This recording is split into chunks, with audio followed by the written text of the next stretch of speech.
चिन बस एक low level का पेट्रोल सोल्जर था, सबसे नीचे रैंक पर। लेकिन सिर्फ हल्का सा टैप पावर मेजरिंग मशीन पर करते ही उसने स्पेशल फोर्स के सोल्जर्स को वही का वही शॉक कर दिया। सिर्फ इसलिए क्योंकि उसने न सिर्फ रिकॉर्ड तोड़ा बल्कि एक ही हिट में मशीन भी खराब कर दी। जब उसने अपनी सबसे बेसिक स्किल ट्राई की तो किसी ने नहीं सोचा था कि वो सीधे 3 स्काईस्क्रेपर जैसी बिल्डिंग्स उड़ा देगा। ऐसी पावर के सामने चाहे बॉस लेवल मॉन्स्टर ही क्यों ना हो, उसे भी डर लगना तय है। लीजन के चीफ की बड़ी बेटी भी उसे अपनी तरफ खींचना चाहती थी और उसने ऐसे कंडीशंस रखे जिन्हें वो मना नहीं कर सकता था। वो था उसकी छोटी बहन के बारे में इंफॉर्मेशन कलेक्ट करना, क्योंकि इस केओस भरी दुनिया में सिर्फ आर्मी के पास ही सबसे स्ट्रॉन्ग इंटेल कलेक्ट करने की एबिलिटी है। और डीप आर्कियोलॉजिकल रिसर्च के दौरान इंसानों ने गलती से एक मिस्टीरियस रेलिक की सील को छू लिया, जिससे दुनिया एक ऐसी डिजास्टर में गिर गई जो पहले कभी नहीं हुई थी। रेड फॉग ने जब शहरों को कवर करना शुरू किया तो जो भी इंसान उस फॉग से ढक गया उसका बॉडी म्यूटेट होकर उसी में निगल लिया गया। बाकी जीव भी बदलकर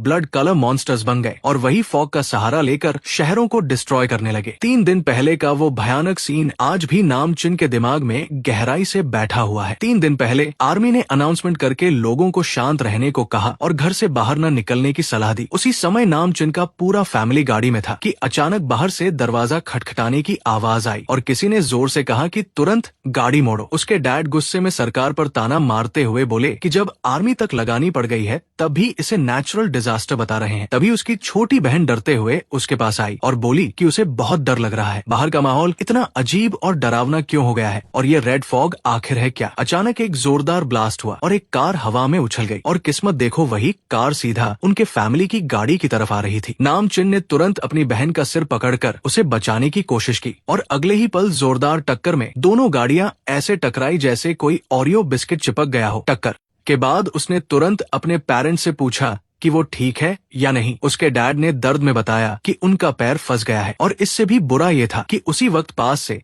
किसी जंगली जानवर की डरावनी दहाड़ सुनाई दी। पूरा फैमिली उस आवाज की तरफ देखने लगा और देखा कि एक भयानक मॉन्स्टर पागलों की तरह चिल्ला रहा है। आर्मी उस पर लगातार गोलियां चला रही थी और उसके पीछे लोग जान बचाकर भाग रहे थे। ये देखकर उसके डैड जोर से चिल्लाए कि तुरंत यहाँ से निकलो। नाम चिन ने एक जोरदार किक से गाड़ी का दरवाजा तोड़ा और अपनी बहन को बाहर निकाल लिया। फिर वो ड्राइवर सीट का दरवाजा खींचकर खोलने लगा ताकि अपने पेरेंट्स को भी बचा सके। उसके पेरेंट्स ने उसे जाने को कहा लेकिन वो उन्हें छोड़कर कैसे जा सकता था। उसने कहा नहीं, वो सबको बचाएगा। तभी उसकी बहन डर के मारे जोर से चिल्लाई लेकिन तुरंत अपनी आवाज दबा ली। उसकी मॉम रोते हुए बोली कि वो भाग जाए। दोनों पेरेंट्स उसे देखकर मुस्कुराए और बोले कि अब वो बड़ा भाई है और उसे अपनी बहन एक्सायो एक्सयूई का ध्यान रखना होगा। अगले ही पल एक जोरदार हमला हुआ और कुछ भारी चीज उनकी गाड़ी से टकराई जिससे चिन्ह और उसकी बहन हवा में उछल गए। जब उसने देखा तो वो एक काला मॉन्स्टर था जो किसी म्यूटेटेड कुत्ते जैसा लग रहा था और सबसे डरावनी बात ये थी कि उसके पेट के नीचे हड्डियां बाहर निकली हुई थी। इसी हमले में उसके पेरेंट्स की जान चली गई और अब वो मॉन्स्टर सीधे चिन की तरफ देखने लगा। दर्द सहते हुए वो अपनी बहन को लेकर भागने लगा लेकिन उसकी बहन अभी सब छोड़ने को तैयार नहीं थी। चारों तरफ धमाके हो रहे थे, आसमान में उड़ने वाले मॉन्स्टर्स दिखाई दे रहे थे और प्लेन्स तक को रोक दिया गया था। जानवर और इंसान दोनों पागलों की तरह बिहेव कर रहे थे। चिन को कुछ समझ नहीं आ रहा था, वो बस अपनी बहन का हाथ पकड़कर भागता जा रहा था। सड़कों पर हर तरफ मॉन्स्टर्स की दहाड़ गूंज रही थी। वो एक कोने में छिप गए ताकि कोई उन्हें देख ना ले। उसने तुरंत सोचना शुरू किया और डिसाइड किया कि सुपरमार्केट में छुपना बेहतर रहेगा क्योंकि वहाँ कवर भी मिलेगा और सामान भी। शायद वो दोनों तब तक सर्वाइव कर पाएंगे जब तक रेस्क्यू ना आ जाए। जब उसने देखा कि मॉन्स्टर दूर जा चुका है तो उसने राहत की सांस ली लेकिन अगले ही पल उसकी बहन दर्द से चिल्लाने लगी और उसके चेहरे पर लाल निशान दिखने लगे। चिन ने देखा कि उसके अपने चेहरे पर भी वही निशान आ रहे हैं। उसकी बहन रोते हुए बोली कि उसे बहुत अजीब लग रहा है। उसे शक हुआ कि शायद रेड फॉग ज्यादा सांस में जाने से ऐसा हो रहा है। उसने तुरंत कपड़ा भिगोकर उसकी नाक ढक दी लेकिन अगले ही पल उसकी अपनी हालत और खराब होने लगी। उसका शरीर जलने लगा जैसे कुछ अंदर से बाहर निकलना चाहता हो। उसकी बहन घबरा गई और उससे पूछने लगी कि क्या हो रहा है। वो खुद को कंट्रोल करने की कोशिश कर रहा था ताकि वो म्यूटेट ना हो जाए लेकिन इसी हालत ने पास के मॉन्स्टर्स का ध्यान खींच लिया। उसकी बहन डरते हुए उससे कहने लगी कि वो उसे डराए नहीं। तभी उन्होंने देखा कि एक मॉन्स्टर उनकी तरफ बढ़ रहा है। अब वो पकड़े जा चुके थे और उनके पास भागने के अलावा कोई रास्ता नहीं था। लेकिन भागते समय चिन को महसूस हुआ कि कुछ गड़बड़ है। सामने भी एक मॉन्स्टर रास्ता रोक कर खड़ा था और फिर एक और आ गया। उसकी बहन डर के मारे पूछने लगी अब क्या करें। अजीब बात ये थी कि मॉन्स्टर्स तुरंत हमला नहीं कर रहे थे, जैस एक किसी चीज का इंतजार कर रहे हो। नामचिन ने उसे शांत रहने को कहा कि वो उसके साथ है। तभी अचानक एक और भी डरावनी दहाड़ सुनाई दी और आसमान से एक उड़ने वाला मॉन्स्टर नीचे उतरा। उसके उतरते ही जोरदार आवाज हुई और साफ लग रहा था कि वही इन सबका लीडर है। उसे लगा शायद आज उनका आखिरी दिन है, लेकिन उसने बिना सोचे अपनी बहन को लेकर अंदर भागा। बाहर बहुत खतरा था, इसलिए उसे लगा अंदर वाले एक मॉन्स्टर से ही लड़ना पड़ेगा। उसने एक डंडा उठाया और मॉन्स्टर पर हमला कर दिया। उसे लगा ये बस एक पागल कुत्ता है, लेकिन अगले ही पल उसका डंडा तुरंत टूट गया। मॉन्स्टर ने जोर से दहाड़ मारी और वो समझ गया कि ये उतना आसान नहीं है। उसने एक हाथ और पैर से उसकी जबड़े को रोकने की कोशिश की। तभी अचानक एक तीर आकर उसकी आंख में लगा और शायद उसकी एक आंख खराब हो गई। उसकी बहन दौड़ते हुए आई और बोली कि वो उसकी मदद करने आई है। उसे बंदूक नहीं मिली, इसलिए सुपरमार्केट में जो मिला वही लेकर आ गई। लेकिन ये कुत्ता बहुत ज्यादा जिद्दी था। उसने सीधे चिन को इग्नोर करके उसकी बहन की तरफ अटैक कर दिया। ये देखकर चिन अंदर से हिल गया। उसकी बहन डरकर पीछे मुड़ी और भागने लगी। चिन ने चिल्लाकर कहा भागो और पीछे मत देखना। लेकिन उसी वक्त उसकी म्यूटेशन और तेज होने लगी और वो सोच रहा था कि आखिर ये सब इसी समय क्यों हो रहा है। बहन अभी गिरी थी कि वो कुत्ता उसके पास पहुंच गया। शायद चिन के अंदर गुस्से का झटका लगा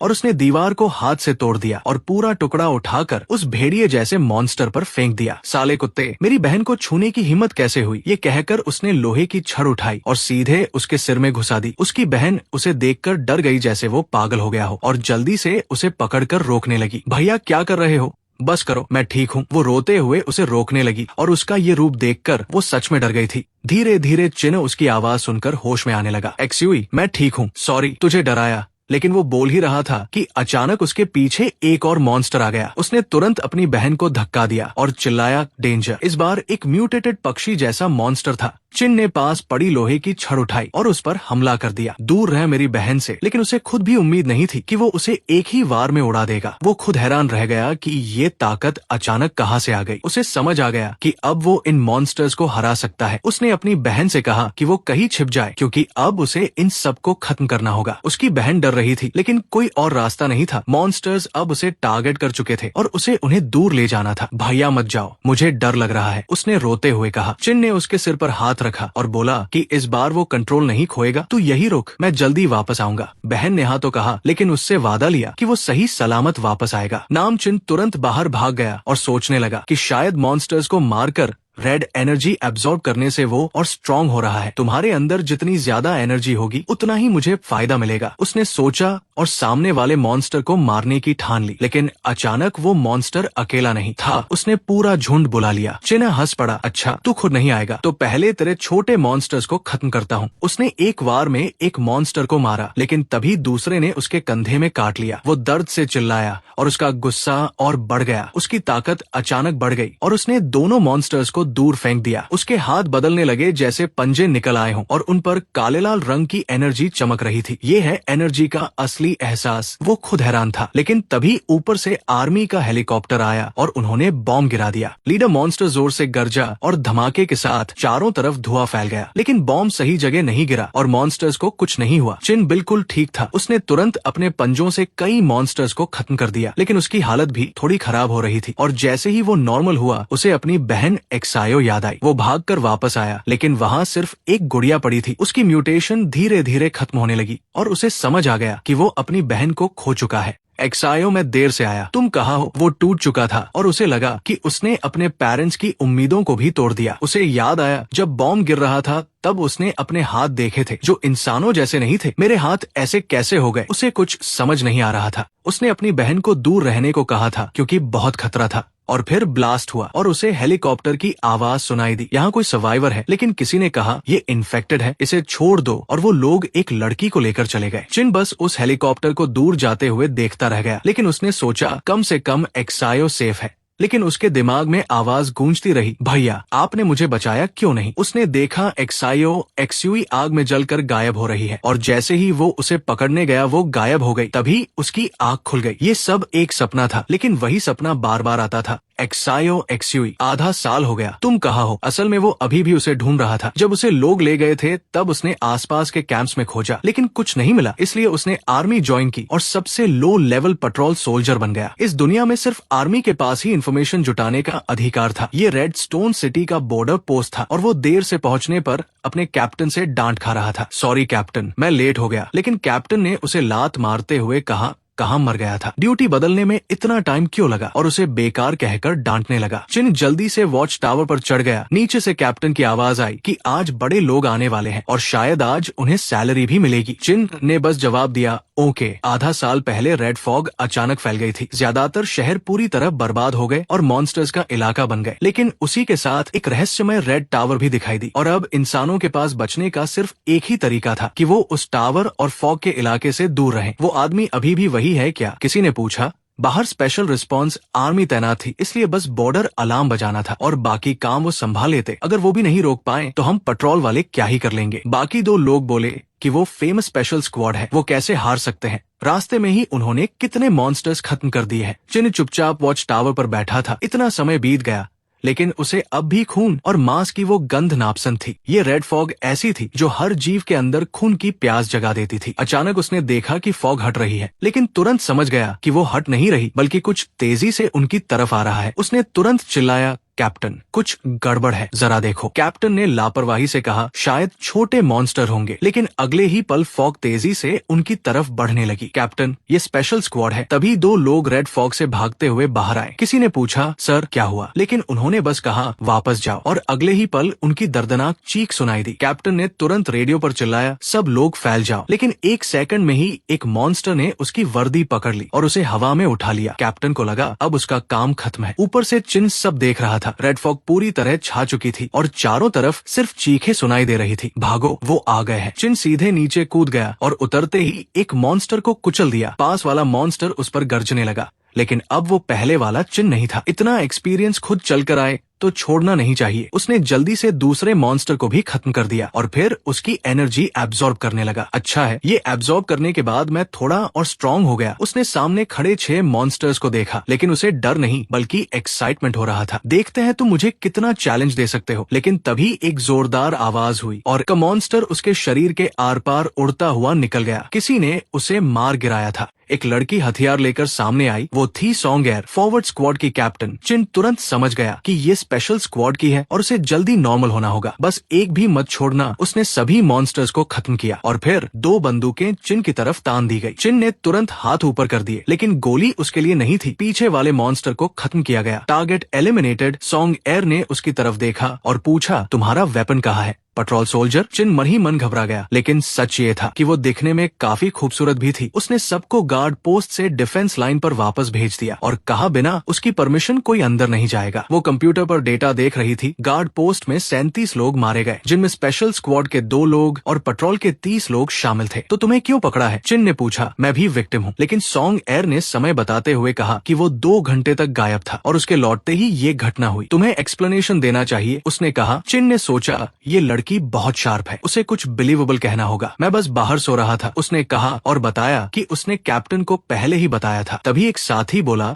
कि ये लड़का हर बार ड्यूटी में लेट होता है और कैप्टन इसे बचाता है। कैप्टन गुस्से में बोला, क्या बकवास कर रहा है, और उसे चुप करा दिया। सॉन्ग एयर ने सब देखकर सोचा कि पेट्रोल टीम में भी काफी प्रॉब्लम्स हैं। तभी इलाज करा रहा कैप्टन अचानक छींकने लगा। डॉक्टर ने कहा, चिंता मत करो, ये नहीं मरेगा। लेकिन कैप्टन को खुद भी भरोसा नहीं था। सॉन्ग एयर ने चिन की फाइल देखी। उसमें लिखा था कि वो 3 महीने पहले ही बेसिक कॉम्बैट ट्रेनिंग पास करके आया है। हमारे स्क्वाड के 2 लोग मारे गए और तुम बच गए। उसने शक से पूछा। चिन बोला कि वो डरपोक है इसलिए भाग गया। मैं पहले एथलीट था इसलिए तेज भाग सकता हूँ, उसने बहाना बनाया। सॉन्ग एयर ने पूछा, डरते हो तो आर्मी क्यों ज्वाइन की? क्या कोई और रीजन है? चिन के मन में सिर्फ एक जवाब था, अपनी बहन को ढूंढना। वो पिछले 6 महीने से मॉन्स्टर्स को मारकर उनकी एनर्जी एब्जॉर्ब कर रहा था ताकि खुद को कंट्रोल कर सके और फिर इंसान बन सके। उसने हर रेफ्यूजी कैंप में उसे ढूंढा, लेकिन वो नहीं मिली। लेकिन सामने वो सिर्फ चुप रहा। सॉन्ग एयर ने कहा, तुम सोल्जर होकर भी ड्यूटी छोड़कर भागे, रिपोर्ट नहीं किया। जानते हो इसका क्या मतलब है? चिन ने हंसकर कहा, क्या मुझे गोली गोली मारोगी। तभी सॉन्गर उसके पास आई और धीरे से उसके कान में बोली, तुम्हारे हाथों का क्या राज है? चिन चौंक गया, उसे लगा उसने सब देख लिया है। तुम झूठ बोल रहे हो, क्या छिपा रहे हो? तभी अचानक बाहर से एक जोरदार धमाका सुनाई दिया। सॉन्ग को लगा ये बस अर्थक्वेक है, लेकिन चिन को तुरंत समझ आ गया कि कुछ गड़बड़ है। ये एहसास उसे पहले भी हो चुका था और बिना समय गवाए वो सीधे बाहर भाग गया।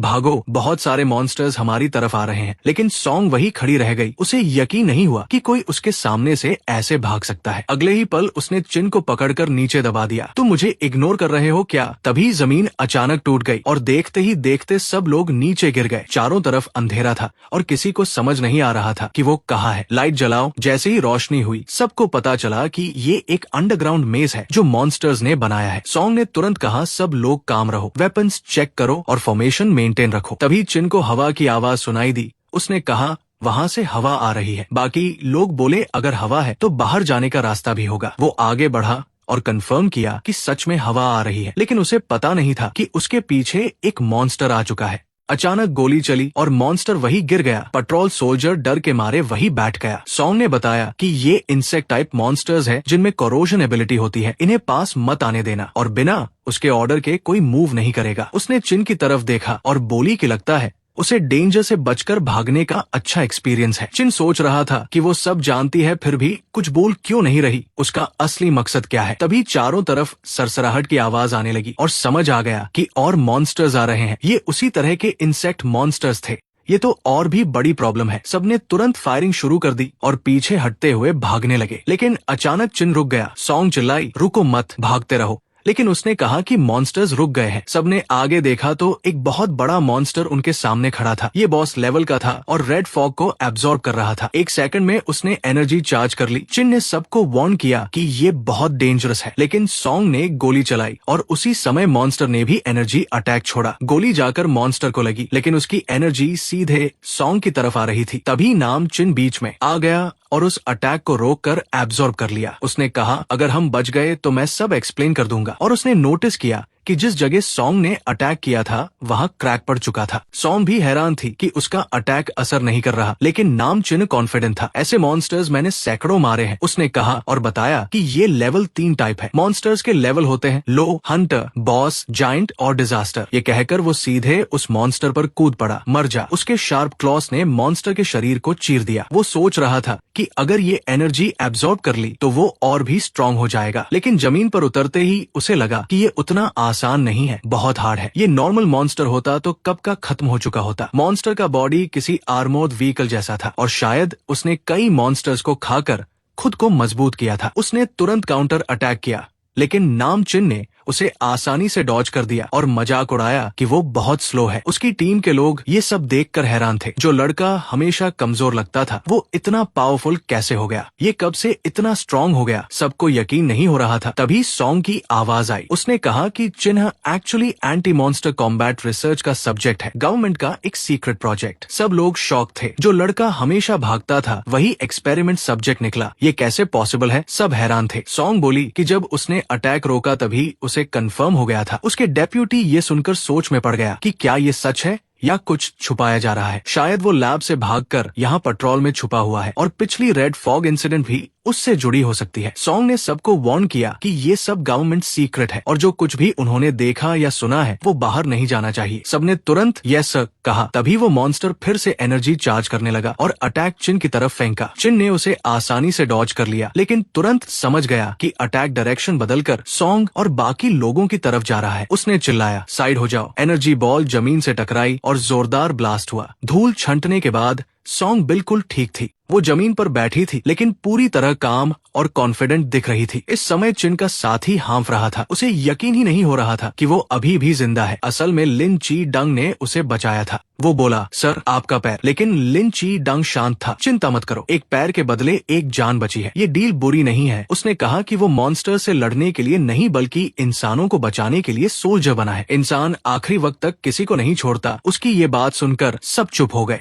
उधर चिन को जोर से उछाल दिया गया। उसके हाथ का आर्मोर धीरे धीरे गायब होने लगा। डैम, रेड फॉग की पावर खत्म हो रही है। अब वो अपने हाथ को भी ट्रांसफॉर्म नहीं रख पा रहा था। लेकिन वो बॉस लेवल इंसेक्ट अभी भी जिंदा था। यही है बॉस लेवल। चिन ने महसूस किया कि ये उसकी कैपेसिटी से ज्यादा है। तभी वो काला मॉन्स्टर फिर से उसकी तरफ झपटा। तभी एक गोली चली और सीधा उसके सिर पर लगी। चिन ने देखा सॉन्ग, वो आ गई थी। उसने कहा, चिन तुम यहाँ नहीं मर सकते, अभी तुम्हें बहुत कुछ एक्सप्लेन करना है। लेकिन उसका अटैक उस मॉन्स्टर पर ज्यादा असर नहीं कर रहा था। सॉन्ग को लगा जैसे वो मॉन्स्टर हंस रहा हो। उसे समझ आया कि ये क्रीचर रेड फॉग को अंदर से खींच रहा है और मेज के जरिए उसे कंट्रोल कर रहा है। उसके घाव भरने लगे। अगर ऐसे चलता रहा तो ये फिर से फुल पाव में आ जाएगा। सॉन्ग ने तुरंत कहा, हम इसे नहीं हरा सकते, अभी रिट्रीट करते हैं। लेकिन चिन ने मना कर दिया, नहीं, आज इसे यही खत्म करना होगा। उसने कहा कि ये रेड फॉग ही उसे स्ट्रॉन्ग बना रही है और यही सही मौका है। सॉन्ग ने वार्निंग दी, फेल हुए तो यही खत्म हो जाओगे। लेकिन चिन बोला, मैं पहले भी कई बार मौत के दरवाजे तक जा चुका हूँ, एक बार और सही। सॉन्ग ने मान लिया, ठीक है, एक चांस है। उसने कहा वो अपना पूरा पावर रिलीज करेगी और मॉन्स्टर की हेड आर्मर तोड़ेगी। तुम मौका मिलते ही इसका ब्रेन डिस्ट्रॉय करना, यही उनकी आखिरी स्ट्रैटेजी थी। सॉन्ग ने सिग्नल दिया और एक पावरफुल अटैक छोड़ा जिससे मॉन्स्टर का सिर क्रैक हो गया। चिन ने तुरंत मौका लिया और पूरे गुस्से के साथ हमला किया। मर जा। उसकी आंखों में गुस्सा साफ दिख रहा था। उसके अटैक से मॉन्स्टर दर्द में चीखने लगा। सॉन्ग ने दूर से देखा और सोचा, क्या ये सच में खत्म हो गया? लेकिन न अचानक उसके शरीर के टुकड़े चारों तरफ फैल गए और शॉकवेव से चिन दूर जा गिरा। सॉन्ग तुरंत उसकी तरफ भागी। उसने घबराकर पूछा, तुम ठीक हो? उसी समय उसने एक कागज जैसा टुकड़ा उठाया। ये क्या है? फोटो। मॉन्स्टर के टुकड़ों से निकला जहर चिन के शरीर में असर करने लगा और वो बेहोशी में चला गया। उसे लगा जैसे वो किसी अजीब स्पेस में है। मैं कहाँ हूँ? क्या मैं मर गया? उसने देखा एक डीएनए जैसा स्ट्रक्चर चमक रहा है और उसके सीने पर चोट लगी हुई थी। ये वही एनर्जी है जो उस मॉन्स्टर के अंदर थी। उसे समझ आया कि ये कोई एनर्जी कोर है। वो कोर रेड फॉग को एब्जॉर्ब कर रहा था और उसे स्टोर भी कर सकता था। मतलब अब मैं ज्यादा एनर्जी लेकर भी कंट्रोल नहीं खोऊंगा। लेकिन अचानक उसे एहसास हुआ कि ये कोर लिमिटेड है। अगर ज्यादा भर गया तो मैं एक्सप्लोड हो जाऊंगा। तभी उसे आइडिया आया, उस मॉन्स्टर की तरह एनर्जी खर्च करके बैलेंस करना होगा। कुछ समय बाद वो हॉस्पिटल में था, लेकिन उसके शरीर से अभी भी रेड एनर्जी निकल रही थी। वो चिल्लाया, कंट्रोल में आ जाओ। तभी सॉन्ग अंदर आई। चिन, क्या कर रहे हो? लेकिन देर हो चुकी थी। चिन बेड से उछला और चिल्लाया, दूर हटो। और अगले ही पल जोरदार ब्लास्ट हुआ। रेड लाइट पूरे कमरे में फैल गई। सीन बदलता है। कुछ मिनट पहले एक बिल्डिंग में एक सोल्जर रिपोर्ट दे रहा था। सॉन्ग ने कहा, एक सोल्जर के लिए ये समझना जरूरी है, और लिन ची डंग को समझाया कि उसे खुद को दोष नहीं देना चाहिए। हॉस्पिटल में लिन ची डंग ने पूछा, सॉन्ग, चिन के साथ क्या हो रहा है? ऐसा एक्सपेरिमेंट मैंने कभी नहीं सुना। सॉन्ग ने साफ कहा, ये टॉप सीक्रेट है, तुम बस आराम करो। उसने उसे बैकलाइन ड्यूटी में भेजने का ऑर्डर भी ले लिया था। लेकिन लिन ची डंग बोला कि वो ये बात हायर अथॉरिटी तक पहुंचाएगा। सॉन्ग गुस्से में आ गई और उसका कम्युनिकेशन बंद कर दिया। उसने स्ट्रिक्ट ऑर्डर दिया, अब तुम कहीं नहीं जाओगे। फिर उसने पूछा,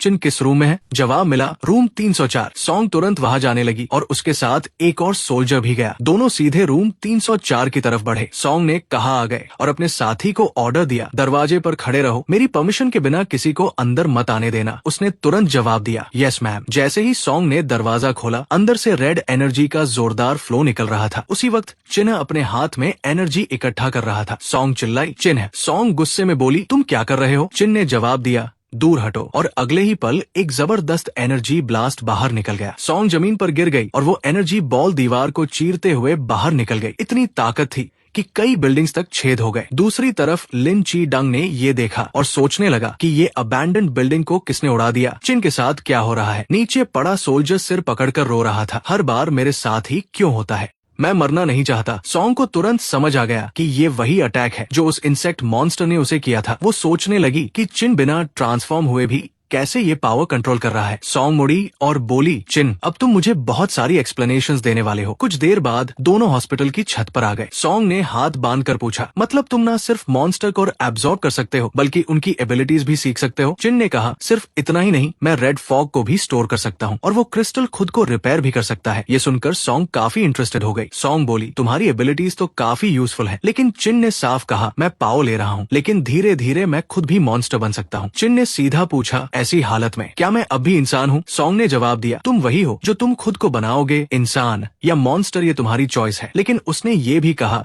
कि उसकी पावर एक वेपन भी है और एक खतरा भी। सॉन्ग बोली, तुम्हारे पास दो रास्ते हैं, पहला मेरी स्क्वाड ज्वाइन करो, दूसरा थ्रेट समझकर एलिमिनेट कर दिए जाओ। चिन ने दोहराया, एलिमिनेट। सॉन्ग बोली, तुम्हें लगता है सिटी की फोर्सेस तुम्हें नहीं रोक पाएंगी? फिर बोली, अभी शायद नहीं, लेकिन तुम खुद को बहुत अंडर एस्टिमेट कर रहे हो। और उसने ऑफर दिया कि उसकी टीम ज्वाइन करने से उसे रिसोर्सेज और प्रोटेक्शन मिलेगा। चिन ने सोचा कि वो खुद भी अनस्टेबल है और ये डील इतनी सिंपल नहीं हो सकती। चिन ने पूछा, तुम्हें मेरी इतनी जरूरत क्यों है? सॉन्ग मुस्कुराई और बोली, तुम स्मार्ट हो। उसने कहा कि उसे सच में उसकी जरूरत है, लेकिन वो दुश्मन नहीं है। फिर सॉन्ग बोली, इसे एक डील समझ लो। और चिन हैरान रह गया। उसके हाथ में XIO XUE की फोटो थी। चिन शॉक में आ गया, ये फोटो तुम्हारे पास कैसे आई? सॉन्ग बोली, अगर मैं चाहूँ तो तुम्हारा पूरा पास निकाल सकती हूँ। और उसने साफ कहा कि अगर वो स्क्वाड ज्वाइन करे तो वो पूरी इंटेलिजेंस नेटवर्क से उसकी बहन को ढूंढने में मदद करेगी। चिन सोच में पड़ गया, अकेले ढूंढने की लिमिट होती है और आर्मी में रैंक होने से उसे ज्यादा एक्सेस मिलेगा। आखिर चिन ने कहा, डील, लेकिन साथ में मजाक भी किया, सैलरी थोड़ी बढ़ा देना। सॉन्ग ने तुरंत उसे डांटा और कहा कि उसे हाईएस्ट पे मिलेगा, अब जाओ और फॉर्मेलिटीज कंप्लीट करो। चिन ने सैल्यूट किया और चला गया। जाते वक्त सॉन्ग ने उसे रोका और कहा, हॉस्पिटल का डैमेज मैंने पे किया है, बाद में तुम्हारी सैलरी से कटेगा। सॉन्ग अंदर ही अंदर सोच रही थी कि उसे किसी भी हालत में सोल्यूशन ढूंढना होगा। वही चिन सिर खुजाते हुए चला गया। आखिर पैसे तो देने ही पड़े। सॉन्ग उसे जाते हुए देखती रही और उसे लगा कि चिन के अंदर वो की है जो मॉन्स्टर्स को इंसान बना सकती है। सीन शिफ्ट, पेट्रोल बेस के बाहर एक गाड़ी रुकती है। चिन उतरता है और कान वायु से पूछता है, तू भी स्पेशल स्क्वाड ज्वाइन कर रहा है? कान वायु ने कॉन्फिडेंट होकर कहा, सॉन्ग और डेप्यूटी दोनों ने मुझे नोटिस किया है। वो बोला कि वो लॉजिस्टिक्स में जाएगा, लेकिन फ्यूचर में दोनों साथ काम करेंगे। चिन उसे देखता रहा जैसे उसे उसका नाम भी याद नहीं हो। तभी कान वायु ने पीछे इशारा किया, देख कैप्टन गु। चिन मुड़ा और देखा कि जिया जून को कुछ लोग घेर कर खड़े हैं। एक रेड हेयर वाला आदमी बोला, गु तेरी हालत देख, और उसने उसे पेट में लात मारी। वो हंसते हुए बोला, अब भी कॉम्पनसेशन मांग रहा है? वो था Jhang Shuey, city defence team का कैप्टन। कान वायु गुस्से में दौड़ा, लेकिन उसे पकड़ लिया गया। वो चिल्लाया, छोड़ो उसे, लेकिन कोई असर नहीं हुआ। शुई ने जिया की ठुड्डी पकड़ ली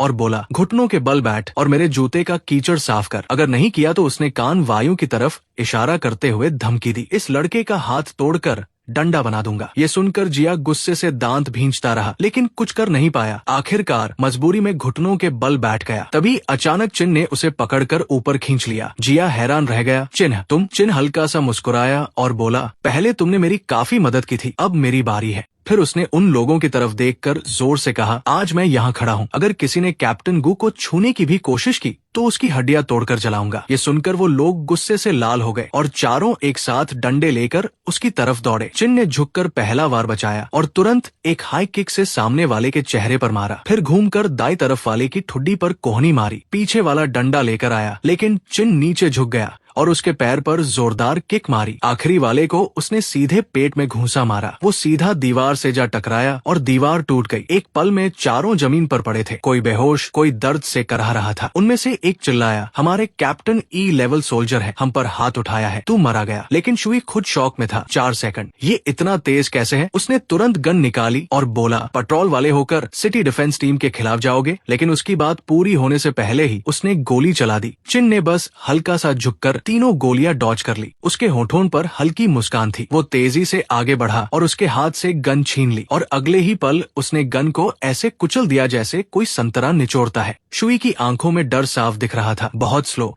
चिन के हाथ से हल्का लाल धुआं निकल रहा था। शुई ने गुस्से में चाकू निकाला और हमला किया, लेकिन चिन ने एक हाथ से उसका हाथ पकड़ लिया। वो दर्द से कांपने लगा। चिन ने चाकू दूर फेंक दिया और उसका गला पकड़कर उसे हवा में उठा लिया। फिर बोला, अभी तुम कह रहे थे कैप्टन गु को घुटनों पर लाओगे? शुई कांपते हुए बोला, तुम क्या कर रहे हो? लेकिन चिन ने उसकी गर्दन और कस दी और उसे जोर से जमीन पर पटका। जमीन फट गई और शुई वही बेहोश हो गया। चारों तरफ खड़े लोग शौक में चिल्लाने लगे। इसने गोलियां डॉज कर ली और गन को हाथ से तोड़ दिया। चिन के हाथ पर लाल धुआं दिखाई दे रहा था। उसकी बॉडी मॉन्स्टर कोर से बहुत स्ट्रांग हो चुकी थी। बाकी लोग जल्दी से अपने घायल साथियों को उठाकर भाग गए। ये पागल है, ये मॉन्स्टर है। चिन नीचे झुककर जिया की छड़ी उठाने लगा। कान वायु ने उसके कंधे पर हाथ रखा। वो बोला, भाई आज तो तू पूरा वो गॉड लग रहा है। चिन ने पूछा, तू ठीक है? कान वायु बोला, हाँ मैं ठीक हूँ, मेरी बॉडी थोड़ी स्ट्रांग है। जिया ने छड़ी पकड़ी और बोला, चिन्ह धन्यवाद। चिन ने कहा, धन्यवाद किस बात का? पहले आपने मेरी मदद की थी, अब मेरी बारी थी। जिया थोड़ा हिचकिचाया, लेकिन अगर सिटी डिफेंस टीम बदला लेने आए तो? कान वायु ने तुरंत कहा, चिंता मत करो, अब हम स्पेशल स्क्वाड में हैं। Scene shift. स्पेशल स्क्वाड का temporary base red stone city. Song की आवाज आई, हैंडओवर प्रोसेस पूरा हुआ? चिन ने हल्का सा जवाब दिया, हाँ। सॉन्ग बोली, तुम्हारा एप्लीकेशन मैंने हेडक्वार्टर्स भेज दिया था। उसने अप्रूवल लेटर उसके सामने रखा। चिन मुस्कुराया, अच्छा है, काम जल्दी हो गया। फिर बोला, मतलब अब मैं ऑफिशियल मेंबर हूँ? सॉन्ग बोली, नहीं अभी नहीं, असली टेस्ट अब शुरू होगा। सॉन्ग ने कहा, तुम्हें तुरंत कैपिटल जाना होगा और फाइनल सिलेक्शन टेस्ट देना होगा। फिर बोली, लेकिन तुम्हारी स्ट्रेंथ देखकर लगता है तुम पास हो जाओगे। चिन मुस्कुराया, ठीक है, रिकॉर्ड तोड़ कर आता हूँ। अगली सुबह कैपिटल सिटी, 4 मिलिट्री गाड़ियां सड़क पर दौड़ रही थी। सॉन्ग सिस्टम में डेटा दिखाते हुए बोली, ये कैपिटल है, यही स्पेशल स्क्वाड का मैं HQ है। चिन पीछे बैठा कान वायु से पूछता है, सुना है यहाँ D लेवल से ऊपर वाले ही होते हैं? कान वायु बोला, मैं तो लॉजिस्टिक्स में हूँ। सॉन्ग ने समझाया, कॉम्बैट और सपोर्ट अलग होते हैं। कान वायु हंसकर बोला, फिर भी मैं तुम्हारे काम आऊंगा। सॉन्ग ने आगे समझाया, जो लोग एबिलिटीज यूज कर सकते हैं उन्हें वॉरियर्स कहते हैं और उनकी रैंकिंग होती है SABCDE और मॉन्स्टर्स भी अलग अलग लेवल में होते हैं। ये 5 लेवल होते हैं। आमतौर पर E level warrior scout level monster को हरा सकता है। उसी तरह C level warrior boss level monster को, A और B level warrior giant level monster को और S level warrior disaster level monster को हरा सकता है। चिन ध्यान से सुन रहा था। इसके अलावा बीस्ट कोर की कंपैटिबिलिटी भी लेवल को अफेक्ट करती है। चिन ने पूछा, कंपैटिबिलिटी? सॉन्ग ने सिर हिलाया, हाँ।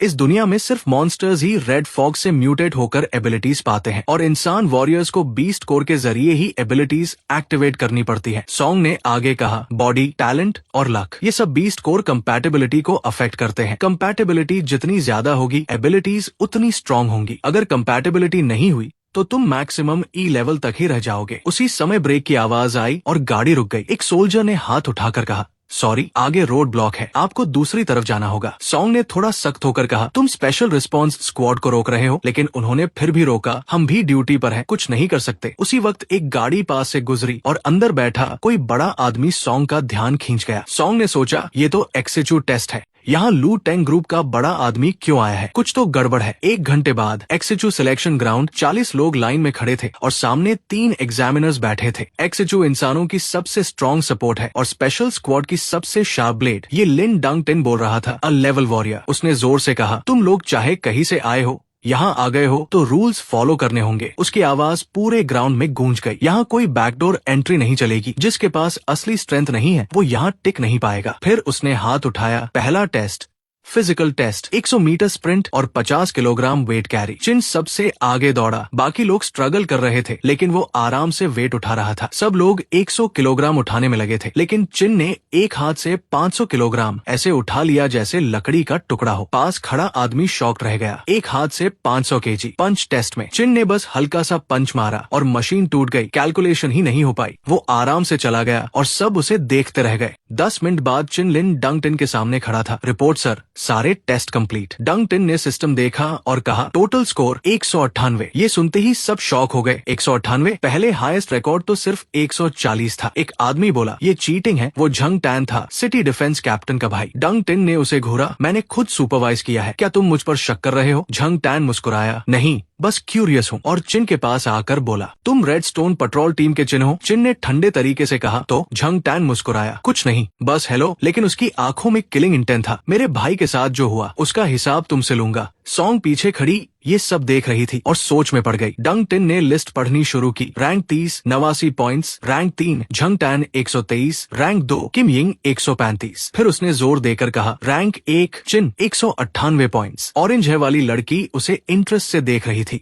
इस बार तो इंटरेस्टिंग कैंडिडेट मिला है। ये किम यिंग थी, हाई लेवल रिसर्चर। उसने सोचा, मुझे इसे स्टडी करना होगा। डंगटिन ने कहा, टॉप 15 लोग आगे के टेस्ट के लिए रुकेंगे। Scene change. झंग टैन अकेला कमरे में बैठा था। पहला स्थान मेरा होना चाहिए था। वो गुस्से में था। तभी टैबलेट से आवाज आई, अगर तुम्हारा भाई लूट टैंक का कुत्ता नहीं होता तो क्या तुम यहाँ होते? स्क्रीन पर 2 आदमी दिखे। तुम्हारे पास सिर्फ एक मौका है। झंग टैन का चेहरा सख्त हो गया। मुझे एक्सेचू ज्वाइन करना ही होगा। अब सब लोग बीस्ट कोर टेस्ट के लिए खड़े थे। माहौल सीरियस था। डंगटिन ने रिस्ट डिवाइस दिखाते हुए कहा, टेस्ट सिंपल है, इसे पहन लो। फिर बोला और इसमें बीस्ट कोर डालकर टेस्ट होगा, जिसकी कंपैटिबिलिटी 40% से कम होगी वो सीधे एलिमिनेट। उसने आगे समझाया बीस्ट कोर क्या होता है, सिर्फ हंटर लेवल और उससे ऊपर के मॉन्स्टर्स ही इसे बना सकते हैं। जितना पावरफुल कोई मॉन्स्टर होता है उतनी ही हाई क्वालिटी का उसका बीस्ट कोर बनता है, और उसी बीस्ट कोर को अपने अंदर एम्बेड करके वॉरियर्स भी वैसे ही एबिलिटीज यूज कर सकते हैं जैसे वो मॉन्स्टर्स करते हैं। बेसिकली इंसान भी उनकी पावर कॉपी कर सकता है, लेकिन हर इंसान की बीस्ट कोर के साथ कंपैटिबिलिटी अलग होती है। कोई जल्दी अडेप्ट करता है तो कोई बिल्कुल नहीं कर पाता, और इसी कंपैटिबिलिटी के आधार पर उनके अंदर अलग अलग टाइप की एबिलिटीज अवेकन होती है। किसी के पास फायर, किसी के पास स्पीड, तो किसी के पास रॉ स्ट्रेंथ जैसी पावर्स आ जाती है। डंग टिन ने आगे समझाया कि ये जो रिस्ट आर्मोर है ये सबसे बेसिक वर्जन है, इसका काम सिर्फ कंपैटिबिलिटी चेक करना है, इससे कोई स्पेशल पावर या एबिलिटी नहीं मिलती, ये सिर्फ एक टेस्टिंग डिवाइस है। उसने साफ कहा कि जब तुम लोग ऑफिशियली स्पेशल रिस्पांस स्क्वाड के कॉम्बैट यूनिट में ज्वाइन करोगे तब तुम्हें हाई लेवल बीस्ट कोर्स और एडवांस्ड इक्विपमेंट दिए जाएंगे, जिससे तुम असली एबिलिटीज यूज कर पाओगे। फिर उसने जोर से अनाउंस किया, अब बीस्ट कोर कंपैटिबिलिटी टेस्ट शुरू होता है। सभी कैंडिडेट्स एक एक करके आगे आए। पहला कैंडिडेट जैसे ही आगे बढ़ा और उसने टेस्ट दिया, स्क्रीन पर आया 39%। वो तुरंत चिल्ला पड़ा कि वो फिजिकल टेस्ट में टॉप 5 में था। फिर भी ये टेस्ट इतना टफ क्यों है? दूसरा कैंडिडेट आया और उसका रिजल्ट आया 56%। वो खुशी से उछल पड़ा और बोला कि अब वो एक्सेचू ज्वाइन कर सकता है। डंग टिन ने फिर बिना टाइम वेस्ट किए आवाज लगाई, अगला झंग टैन, और पूरा माहौल अचानक सीरियस हो गया क्योंकि सबको उससे काफी उम्मीद थी। झंग टैन धीरे धीरे आगे बढ़ा, उसकी आंखें हल्की लाल थी, चेहरे पर घमंड और अंदर डर दोनों साफ दिख रहे थे। उसने बीस्ट को उठाया और एक पल के लिए रुका, जैसे खुद को मेंटली प्रिपेयर कर रहा हो। फिर उसने जोर से बीस्ट कोर को रिस्ट डिवाइस में दबाया और दांत भींच कर बोला, चल काम कर, जैसे वो खुद को फोर्स कर रहा हो कि ये टेस्ट फेल नहीं होना चाहिए। स्क्रीन चमकी और रिजल्ट आया 60%। पूरा क्राउड एकदम शॉक में चला गया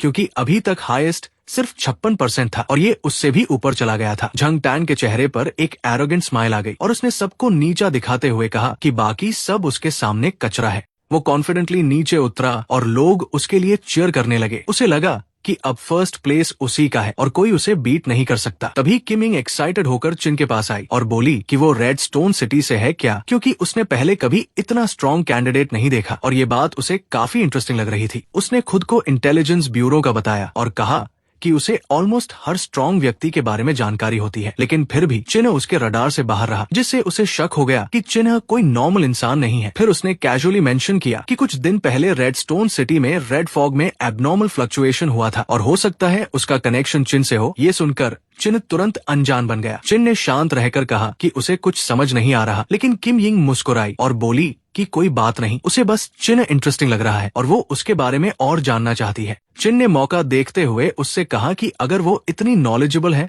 तो क्या वो उसकी मदद कर सकती है। इस पर किम यिंग ने प्लेफुल तरीके से आंख मारी और बोली कि वो मदद कर सकती है, लेकिन एक कंडीशन पर। उसने सामने लगी कंपैटिबिलिटी टेस्टिंग मशीन की तरफ इशारा किया और बोली कि अगर चिन्ह उसका स्कोर बीट कर देता है तो वो उसे जो भी जानकारी चाहिए होगी वो दे देगी, चाहे वो कुछ भी हो। फिर वो खुद कॉन्फिडेंस के साथ आगे बढ़ी और जोर से बोली कि सब ध्यान से देखें क्योंकि वो झंग टैन का रिकॉर्ड तोड़ने वाली है। उसके अंदर पूरा कॉन्फिडेंस भरा हुआ था। चिन अंदर से थोड़ा टेंशन में था और सोच रहा था कि क्या वो सच में इतनी स्ट्रांग है या सिर्फ दिखावा कर रही है। वही झंग टैन उसे देखकर मजाक उड़ा रहा था। किम यिंग ने आराम से बीस्ट को उठाया जैसे वो कोई खेल खेल रही हो और उसे कैजुअली रिस्ट डिवाइस में डालते हुए बोली, ध्यान से देखना, जैसे उसे पूरा भरोसा था अपने रिजल्ट पर। अगले ही पल स्क्रीन चमकी और रिजल्ट आया 78%। पूरा क्राउड एकदम दंग रह गया क्योंकि इतना हाई कंपैटिबिलिटी किसी ने पहले कभी नहीं देखा था। ये पूरी तरह रिकॉर्ड ब्रेकिंग था। लोगों ने मशीन पर शक करना शुरू कर दिया कि कहीं खराब तो नहीं हो गई, लेकिन किम यिंग ने खुशी से थम्स अप दिखाया और अपने रिजल्ट पर पूरी तरह प्राउड थी। वो वापस चिन के पास आई और बोली कि देखा, उसने कहा था कि वो रिकॉर्ड तोड़ देगी। उसके चेहरे पर जीत की खुशी साफ झलक रही थी। झंग टैन अंदर से जल रहा था और सोच रहा था कि वो चिन के साथ साथ किम यिंग को भी नहीं छोड़ेगा। उसके अंदर रिवेंज की आग और तेज हो गई थी। अब आखिरी बारी थी चिन की। माहौल फिर से हैवी हो गया। चिन खुद भी थोड़ा सीरियस हो गया क्योंकि उसे एक्सायो एक्सयूई का क्लू चाहिए था और ये चांस वो खो नहीं सकता था। किम यिंग ने उसे टीज करते हुए पूछा कि क्या उसे प्रेशर महसूस हो रहा है, लेकिन चिन ने खुद को स्टेडी रखा और बोला कि वो रेडी है। उसने बीस्ट कोर को ध्यान से देखा और सोचा कि ये उसी टाइप का कोर है जिसे वो पहले एब्जॉर्ब कर चुका है, तो लॉजिकली उसकी कंपैटिबिलिटी हाई होनी चाहिए। चिन ने कॉन्फिडेंटली बीस्ट कोर को डिवाइस में लगाया और स्क्रीन पर अचानक रेड लाइट चमकी और सी लेवल डिस्प्ले हुआ। ये देखकर सब लोग स्टन रह गए क्योंकि ये लेवल यूजुअली स्क्वाड लीडर्स के पास होता है, लेकिन उसी वक्त सिस्टम ने एरर दिखाया और सब लोग कंफ्यूज्ड हो गए कि आखिर हुआ क्या है। माहौल पूरी तरह साइलेंट हो गया और सब स्क्रीन को घूरने लगे। फिर सिस्टम की आवाज आई, कंपैटिबिलिटी 0%। ये सुनते ही पूरा माहौल हिल गया और चिन खुद भी कुछ सेकंड के लिए शॉक में चला गया। झंग टैन जोर जोर से हंसने लगा और चिन का मजाक उड़ाने लगा कि वो इतना बड़ा दावा कर रहा था, लेकिन उसे बीस्ट कोर ने रिजेक्ट कर दिया। लेकिन चिन बाहर से काम था, उसने पैनिक नहीं किया। तभी अचानक उसे अपने हाथ में कुछ अजीब महसूस हुआ, जैसे अंदर कुछ बदल रहा हो। उसने देखा कि उसके हाथ में रखा बीस्ट कोर धीरे धीरे क्रैक होने लगा है और उसी मोमेंट उसे समझ आया कि उसका शरीर उस कोर को एब्जॉर्ब करने की कोशिश कर रहा है। उसकी आंखों में हल्की चमक आई और उसे एहसास हुआ कि सिचुएशन कंट्रोल से बाहर जा सकती है। ये कोई नॉर्मल रिएक्शन नहीं था। उधर किम यिंग कंट्रोल पैनल पर भाग कर गई और चिल्लाई कि 0% कंपैटिबिलिटी कभी नहीं हुआ, मिनिमम भी 1% होता है। वो इस डेटा को तुरंत रिकॉर्ड करना चाहती थी। झंग टैन ने मौका देखकर डंग टिन को भड़काया और कहा कि चिन ने बीस्ट कोर चुरा लिया है क्योंकि उसके हाथ में कोर गायब हो गया है। डंग टिन तुरंत गुस्से में आ गया और जोर से चिल्लाया, चिन अपने हाथ दिखाओ। पूरा माहौल टेंस हो गया और सबकी नजरें उस पर टिक गई। चिन ने हाथ उठाया तो सच में उसके हाथ में कुछ भी नहीं था। डंग टिन ने सख्त आवाज में पूछा कि बीस्ट कोर कहाँ गया। चिन ने तुरंत जवाब दिया कि उसे खुद नहीं पता क्या हुआ, लेकिन अंदर ही अंदर वो समझ चुका था कि अगर सच्चाई सामने आ गई तो उसे एक्सपेरिमेंट बना दिया जाएगा। तभी अचानक उसके हाथ से हेवी एनर्जी निकलने लगी जो सिचुएशन को और भी सस्पिशियस बना रही थी और उसे तुरंत कोई एक्सप्लेनेशन देना था। चिन ने रिस्क लेने का फैसला किया और सोचा कि वो इसे बीस्ट कोर एबिलिटी एक्टिवेशन की तरह दिखाएगा ताकि किसी को शक न हो, और वो इस सिचुएशन को संभालने की कोशिश कर रहा था क्योंकि एक गलत कदम उसकी जिंदगी खत्म कर सकता था। अब सबकी नजरें उसी पर थी और ये मोमेंट डिसाइड करने वाला था कि वो हीरो बनेगा या एक्सपेरिमेंट। उसी समय वो सारी एनर्जी एक जगह इकट्ठा होने लगी और धीरे धीरे शेप लेकर चिन के हाथ पर एक डरावना मॉन्स्टर जैसा हाथ बन गया। ये सीन देखकर झंग टैन समझ ही नहीं पाया कि ये आखिर क्या चीज है। डंग टिन तुरंत अपना वेपन लेकर आगे बढ़ा और जोर से चिल्लाया, सब अलर्ट हो जाओ, पीछे हटो। पूरा माहौल अचानक टेंशन से भर गया। किम यिंग ये देखकर हैरान हो गई, लेकिन फिर हंसते हुए बोली, ये बीस्ट ट्रांसफॉर्मेशन है? डंग टिन वही खड़ा रह गया शॉक में। क्या ये लड़का इन्फेक्टेड हो गया है? वो तुरंत चिल्लाया, सब पीछे हटो, अगर कंट्रोल खो चुका है तो इसे यही खत्म करना पड़ेगा। किम यिंग घबरा गई और जोर से चिल्लाई, चिन सुन रहे हो ना? चिन ने मुड़कर देखा और बोला, क्या हुआ? डंग टिन और भी ज्यादा शॉक हो गया, तुम्हारा कंट्रोल अभी भी बना हुआ है। उसी वक्त वो एनर्जी धीरे धीरे चिन के हाथ में समाने लगी, जैसे वो बीस्ट कोर की पावर खुद उसके अंदर एब्जॉर्ब हो रही हो। चिन को समझ आ गया तो ये पावर खुद ही अंदर जा रही है। किम यिंग तुरंत दौड़कर आई और उसका हाथ पकड़कर बोली, ये कंट्रोल लॉस नहीं है, ये ट्रांसफॉर्मेशन एबिलिटी है, अनबिलीवेबल। बाकी लोग ये सब देखकर आपस में बातें करने लगे। पूरा सीन डिस्कशन से भर गया। डंग टिन ने सीरियस होकर कहा, ये तो जैकपॉट है, बीस्ट ट्रांसफॉर्मेशन और सेल्फ रिकवरी, ये तो रेयर एबिलिटी है। चिन ने किम यिंग की तरफ देखा और पूछा, तुम आखिर हो कौन? तुम्हें इतना सब कैसे पता है? किम यिंग ने मुस्कुराकर कहा, मैंने पहले ही बताया था, मैं सब जानती हूँ। डंग टिन ने उसके सिर पर हाथ रखते हुए कहा, ये किम यिंग है, एक्सिचू की टॉप रिसर्चर और इंटेलिजेंस ब्यूरो की सीनियर मेंबर है। इसके father major general Kim and Cheng है जो पूरे रिसर्च डिपार्टमेंट को हैंडल करते हैं। किम यिंग तुरंत चिल्लाई, सर आपने मेरा सीक्रेट रिवील कर दिया, मेरा मिस्टेरियस वाइब खत्म हो गया। डंग टिन ने हाथ उठाकर कहा, ठीक है, मजाक बंद करो। फिर उसने चिन की तरफ हाथ बढ़ाकर कहा, अब बीस्ट कोर वापस दो। चिन ने ऑकवर्ड होकर सिर खुजाया, सर मैं देना चाहता हूँ, लेकिन उसने अपने हाथ की तरफ इशारा किया, ये मेरे अंदर ही फंस गया है, बाहर नहीं आ रहा। फिर सब लोग आपस में काफी देर तक इस सिचुएशन पर बात करने लगे। झंग टैन ये सब देखकर अंदर ही अंदर जल रहा था। उसने सोचा बीस्ट कोर सच में उसके बॉडी में मर्ज हो गया है और सोचा कि उसे तुरंत लू टेंग ग्रुप को ये खबर देनी होगी क्योंकि चिन्ह एक परफेक्ट एक्सपेरिमेंट बन सकता है। कुछ देर बाद लैबोरेटरी में चिन्ह एक मशीन के अंदर लेटा हुआ था और उसका पूरा बॉडी स्कैन हो रहा था। साइंटिस्ट्स आपस में बात कर रहे थे कि ऐसा केस उन्होंने पहले कभी नहीं देखा। बीस्ट कोर बॉडी के साथ फ्यूज हो चुका है, इसे आसानी से निकाला नहीं जा सकता। उसी समय किम एंड चेंग और किम यिंग वहां पहुंचे। साइंटिस्ट ने नर्वस होकर पूछा, सर आपका क्या ओपिनियन है? चेंग ने ठुड्डी पकड़कर हल्की मुस्कान के साथ कहा, ये रिसर्च के लिए परफेक्ट सब्जेक्ट है, इसके अंदर बहुत सीक्रेट्स है। डंग टिन भी वही था, उसने पूछा, सर ये लड़का आखिर है कौन? किम एंड चेंग ने जवाब दिया, तुम लोग अभी भी पुराने रूल पर चल रहे हो, 40% से कम वालों को रिजेक्ट करना। तभी सॉन्ग लियम ने कहा, अब और छुपाओ मत, सच्चाई बताओ। किम एंड चेंग ने कहा, ये डिवाइस हमने लू टेंग के साथ मिलकर बनाया है और मैं इसे सबसे ज्यादा समझता हूँ। किम यिंग पीछे से बोली, डैड जल्दी बताओ ना, सस्पेंस मत बनाओ। किम एंड चेंग का चेहरा सीरियस हो गया। इसका इसका रिजल्ट मशीन की लिमिट से बाहर है। इसकी कंपैटिबिलिटी थियोरेटिकल मैक्सिमम से भी ऊपर है, यानी 100% से ज्यादा। ये सुनते ही सब लोग शॉक में आ गए। डंग टिन तुरंत बोला, सर मैं आपके साथ चलता हूँ, और दोनों वहाँ से निकल गए। झंग टैन अंदर ही अंदर सोच रहा था, उसका कोर ब्लैक से रेड हो रहा है, शायद उसने नया बीस्ट कोर एब्जॉर्ब किया है। चिन अपने अंदर महसूस कर रहा था कि उसका कोर और स्ट्रॉन्ग हो रहा है। पहले बॉस लेवल मॉन्स्टर का कोर एब्जॉर्ब किया था तो उसकी एबिलिटी मिल गई थी। अब लो लेवल कोर एब्जॉर्ब करने से एबिलिटी नहीं मिली, लेकिन कोर स्ट्रॉन्गर हो गया। प्योरिटी बढ़ रही है, रेड एनर्जी ज्यादा स्टोर हो रही है, मतलब जितने स्ट्रॉन्ग मॉन्स्टर्स एब्जॉर्ब करूंगा उतना ही इवॉल्व होता जाऊंगा। Scene shift, special response HQ। पूरा बिल्डिंग एक स्ट्रॉन्ग और हैवी प्रेजेंस दे रहा था। सॉन्ग गुस्से में सॉन्ग लियम से बोली, चिन को मैंने रेकमेंड किया था, उसे मेरी टीम में आने से क्यों रोका जा रहा है? लियम ने सख्त आवाज में कहा, अपनी पोजीशन याद रखो, तुम एक कैप्टन हो, पर्सनल फीलिंग्स को ड्यूटी से ऊपर मत रखो। सॉन्ग बोली, मैंने प्रॉमिस किया था उसे। लियम ने कहा, एक सोल्जर का प्रॉमिस देश से होता है, किसी एक इंसान से नहीं। चिन अब डंग टिन की टीम में है, ये फैसला बदल नहीं सकता। अपने पोस्ट पर वापस जाओ, ये ऑर्डर है। सॉन्ग ने मजबूरी में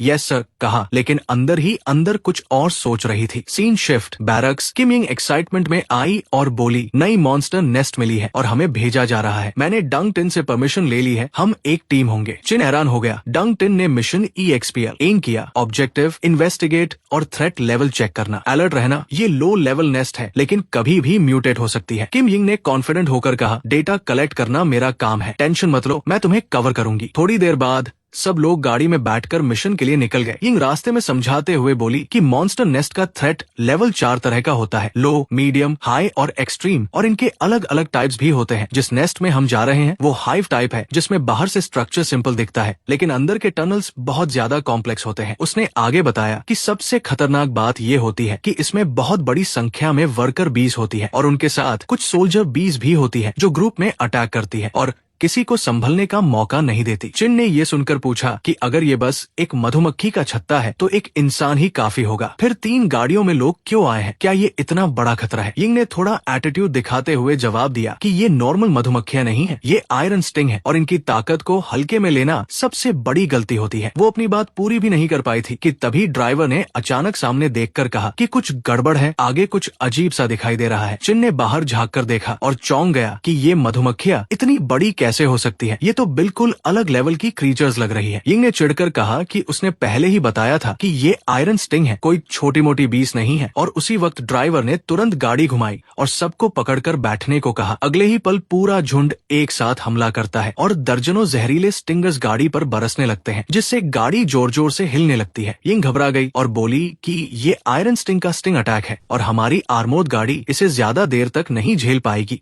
क्योंकि ये बहुत पावरफुल है। चिन ने तुरंत फैसला लिया और बोला कि बाहर के बीच वो संभाल लेगा और साथ में अपनी नई एबिलिटी भी टेस्ट कर लेगा, क्योंकि ये सही मौका है। गाड़ी लगातार अटैक झेल रही थी और हालत खराब होती जा रही थी। तभी चिन ने दरवाजा मेल्ट किया और बिना डरे सीधे बाहर कूद गया। उसने जाते जाते कहा कि बाकी लोग कवर ढूंढ ले और डिफेंसिव पोजीशन ले ले। चिन बाहर निकलते ही पूरे झुंड के सामने खड़ा हो गया और सीधे उनसे भिड़ गया। उसके मूव्स काफी तेज और कॉन्फिडेंट थे, जैसे उसे बिल्कुल डर नहीं लग रहा हो। ड्राइवर ये देखकर शॉक में आ गया और बोला कि ये कैसी एबिलिटी है, इसने गाड़ी का दरवाजा ही वेपन बना दिया, ऐसा पहले कभी नहीं देखा। यिंग हंसते हुए बोली कि ये ट्रांसफॉर्मेशन एबिलिटी है और टेस्ट के समय इसने बीस्ट कोर एब्जॉर्ब किया था, लेकिन उसने सोचा नहीं था कि ये अपनी एबिलिटी को ऑब्जेक्ट्स पर भी यूज कर सकता है, और ये बहुत रेयर और पावरफुल स्किल है जिसे उसे रिकॉर्ड करना ही पड़ेगा। तभी अचानक एक नीले रंग का अटैक बहुत तेज स्पीड से आया और सीधे चिन के आर्म गार्ड को पार कर गया, जिससे वो एक पल के लिए चौंक गया। उसने तुरंत महसूस किया कि ये अटैक बीस के स्टिंगर से भी ज्यादा डेंजरस है और उसकी डिफेंस को भी ब्रेक कर सकता है, जो कि बड़ी बात थी। चिन ने समझ लिया कि अगर उसने अटैक का सोर्स नहीं ढूंढा तो धीरे धीरे वो डैमेज लेकर हार सकता है, इसलिए उसने जोर से सबको वार्न किया कि यहाँ एक और एनिमी है। यिंग और ड्राइवर तुरंत गाड़ी से उतरकर पास की एक बड़ी चट्टान के पीछे छुप गए और बाकी लोगों को भी वही आने को कहा ताकि वो सुरक्षित रह सके। उसी समय दूसरी गाड़ी से एक सोल्जर फायर थ्रोअर लेकर बाहर आया और बोला कि ये 20 आग से डरती है, इसलिए वो अटैक करेगा। और जैसे ही वो खुली जगह में आया, एक नीले स्पाइक ने उसे हिट कर दिया। वो स्पाइक उसके फ्यूल टैंक को चीर गया और अगले ही पल बड़ा एक्सप्लोजन हुआ, जिससे वो सोल्जर वही खत्म हो गया। चिन ये देखकर और अलर्ट हो गया और उसने जोर से पूछा कि ये ब्लू अटैक्स कहाँ से आ रहे हैं, क्योंकि ये क्लियरली किसी और एनिमी का काम है। यिंग ने तुरंत टैबलेट पर डेटा चेक किया और बताया कि ये क्वीन बी है जो हंटर लेवल की है और उसका पॉइजन आर्मोर को भी डिसोल्व कर सकता है। उसने साफ कहा कि ये इन्फॉर्मेशन गलत थी और ये कोई लो लेवल नेस्ट नहीं बल्कि उससे कहीं ज्यादा डेंजरस सिचुएशन है। चिन ने तुरंत फैसला लिया और कहा कि वो क्वीन को खत्म करेगा और बाकी 20 यिंग संभाल ले। यिंग तुरंत एक्शन में आई और अपनी वाइंड एबिलिटी एक्टिवेट कर दी, जिससे आसपास की हवा अचानक बहुत तेज हो गई और स्टॉर्म जैसा माहौल बन गया। उसने जोर से कमांड दी और हवा के प्रेशर से 20 पीछे हटने लगी और रेड फॉग भी हट गई, जिससे विजिबिलिटी साफ हो गई। अब क्वीन भी साफ दिखाई दे रही थी और चिन ने तुरंत उसे टारगेट कर लिया और फोकस पूरी तरह उसी पर कर दिया। उसने शील्ड को ट्विस्ट करके एक लंबा और शार्प स्पीयर बना लिया और अटैक के लिए तैयार हो गया। चिन ने जमीन पर जोर से पैर मारा और पूरी ताकत से जंप लेकर स्पीयर को क्वीन की तरफ फेंका और उसके साथ रेड एनर्जी भी निकली। स्पीयर सीधा क्वीन को लगा और वो दर्द से चिल्लाई, लेकिन गिरने के बजाय अभी भी खड़ी रही, जिससे सब लोग शॉक में आ गए। यिंग को यकीन नहीं हुआ कि इतना स्ट्रॉन्ग अटैक भी उसे खत्म नहीं कर पाया और उसने समझ लिया कि ये एनिमी एक्सपेक्टेड से ज्यादा पावरफुल है। उसने तुरंत चिन को चिल्लाकर कहा कि उसे भागने मत देना, क्योंकि ये इवॉल्व होकर और भी खतरनाक बन सकती है। लेकिन चिन जमीन पर गिर गया और बोला कि उसकी एनर्जी खत्म हो गई है और अगर रेड फॉग होती तो वो लड़ाई जारी रख सकता था। यिंग नीचे झुककर मजाक में बोली कि क्या वो नाटक कर रहा है या उसे सीपीआर चाहिए, जिससे माहौल थोड़ा हल्का हो गया। चिन ने भी जवाब दिया कि उसे बच्चों में इंटरेस्ट नहीं है और यिंग तुरंत गुस्से में आ गई कि उसे बच्चा किसने कहा। फिर उसने उसे एक कैंडी दी और बोली कि पहले इसे खा ले और आराम कर ले, क्योंकि उसे रिकवरी की जरूरत है। तभी दौड़ता हुआ आया और पूछा कि क्या वो लोग ठीक है। चिन ने कहा कि सब ठीक है और पहले एरिया सिक्योर करना जरूरी है। उसने कहा कि बैटलफील्ड साफ करो और टेम्पररी बेस बनाओ, क्योंकि सिचुएशन अभी भी रिस्की है और रिपोर्ट भी भेजनी होगी। यिंग ने मुस्कुराते हुए कहा कि रिपोर्ट तो पहले ही भेज दी गई है और सबकी नजर सामने एक उभरी हुई जगह पर गई। उसने डिवाइस देखकर बताया कि रेड फॉग का लेवल अभी लो है, वो प्रोटेक्टिव गियर पहनकर अंदर जा सकते हैं। इसके अलावा इस बेस का थ्रेट लेवल अब मीडियम से बढ़कर हाई हो चुका है। यिंग ने आगे कहा कि अगर हम ये मिशन सक्सेसफुली कंप्लीट कर लेते हैं तो ये ओवर लेवल कंप्लीशन माना जाएगा और हमें बहुत बड़े रिवॉर्ड्स मिल सकते हैं। उसी समय स्पेशल फोर्सेज हेडक्वार्टर्स में एडवाइजर रूम के अंदर सॉन्ग लियम टिन की तरफ पीठ करके खड़ा था और सिचुएशन डिस्कस कर रहा था। उसने कहा कि ऊपर के लोगों की राय बंटी हुई है। कुछ लोग चाहते हैं कि चिन को हाई लेवल कॉम्बैट एसेट बनाया जाए, जबकि कुछ पागल साइंटिस्ट्स उसे एक्सपेरिमेंट का सब्जेक्ट बनाना चाहते हैं। सॉन्ग लियम की नजरें तेज हो गई और उसने साफ कहा कि चिन बहुत खास है, उस पर लगातार नजर रखी जाए। टिन का चेहरा सीरियस हो गया और उसे तुरंत इमरजेंसी इंफॉर्मेशन मिली। सॉन्ग लियम ने बिना समय गवाए आदेश दिया कि तुरंत रिपोर्ट दी जाए। टिन ने फोन उठाया और गुस्से में पूछा कि क्या कहा। जिस बेस में चिन्ह और यिंग गए हैं उसका थ्रेट लेवल लो से सीधे हाई में बदल गया है। उसे ये भी बताया गया कि दोनों पहले ही अंदर जा चुके हैं, जिससे टिन और ज्यादा परेशान हो गया और बोला कि ये तो सीधा सुइसाइडल एक्ट है। सॉन्ग लियम ने शांत रहते हुए कहा कि यिंग दिखने में केयरलेस लगती है, लेकिन असल में बहुत कॉशियस है। वो बिना वजह रिस्क नहीं लेती। यहाँ जरूर कुछ गड़बड़ है। और उसने तुरंत आदेश दिया कि नियरेस्ट XICH HYD टीम को भेजा जाए और सॉन्ग के नेतृत्व में रेस्क्यू शुरू किया जाए। उसने साफ कहा कि प्रायोरिटी सिर्फ एक है, यिंग और चिन की सेफ्टी, बाकी सब बाद में देखा जाएगा। उसी समय डेप्यूटी ऑफिसर कमरे में आया और रिपोर्ट देने लगा। टिन उसे देखकर थोड़ा सरप्राइज्ड हुआ, क्योंकि वो हॉस्पिटल में होना चाहिए था। सॉन्ग लियम ने सीधे पूछा कि तुम यहाँ क्या कर रहे हो। फिर बिना वक्त गवाए उसे ऑर्डर दिया कि वो तुरंत सॉन्ग के पास डेप्यूटी के रूप में रिपोर्ट करे। डेप्यूटी ने बिना सवाल किए आदेश मान लिया और चला गया। टिन के चेहरे पर इरिटेशन साफ दिख रहा था, क्योंकि उसे समझ आ गया था कि ये सब पहले से प्लान किया गया था। सॉन्ग लियम ने हल्का इशारा किया और उसे जाने को कहा। अंदर ही अंदर वो सोच रहा था कि वो अपनी बेटी सॉन्ग की मदद बस इतनी ही कर सकता है। दूसरी तरफ चिन्ह और यिंग अंदर बेस में आगे बढ़ रहे थे और सी ही सोच रहा था कि सिर्फ वही और यिंग प्रोटेक्टिव सूट की वजह से रेड फॉग को सह सकते हैं। यिंग ने डिवाइस देखकर कहा कि एनर्जी रीडिंग्स में ज्यादा बदलाव नहीं है, लेकिन उसे कुछ अजीब जरूर लग रहा था। उसने चिंता जताई कि अगर क्वीन बी बॉस लेवल तक इवॉल्व हो गई तो सिचुएशन बहुत खतरनाक हो जाएगी। तभी चिन ने अचानक यिंग को रोका और सामने देखते ही दोनों के चेहरे बदल गए, क्योंकि सामने एक विशाल इवोल्व्ड आयरन स्टिंग क्वीन खड़ी थी। वो पहले से कहीं ज्यादा बड़ी और डरावनी थी